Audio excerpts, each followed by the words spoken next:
Hello mga inday, manguha si mama sang Madre de Agua para sa amon baboy.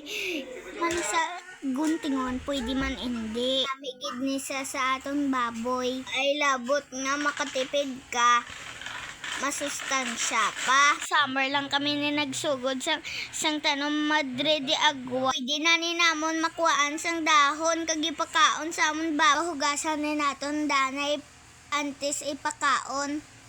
Kinanglan, limpyo man ang aton ipakaon sa aton baboy. Naman ko nga gutom na amon mga alaga. Kaning ay gihatag na ganin ni mama ang snacks nila.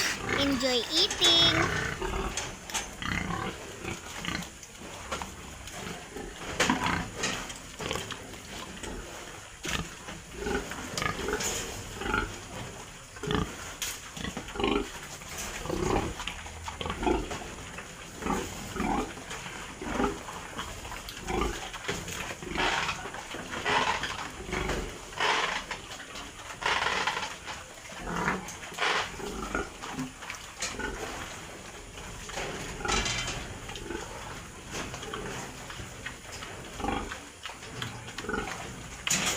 Tapos nila kaon sang Madre de Agua, gibutangan na ni mama ang tubig ila pasungan. Dami ni sa ila kay palasuyop ni sila tubig.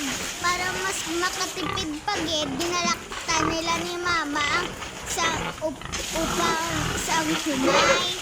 Kabalo man kamo mga inday, pag may baboy, gasto gid ang mga inday. Pareha subong mapabakal ko tanit kay mama hampanganan, pero gihambalan niya ko hampanganan ko sa isang baboy. Wala gid choice, unahon na yung baboy kay ang hampanganan ara lang na, pero ang baboy pagot man maniwang. Mayo man na ganun makabaligya sang baboy kida mo hampanganan. Mama baka naman. Amo lang na guys, bye bye.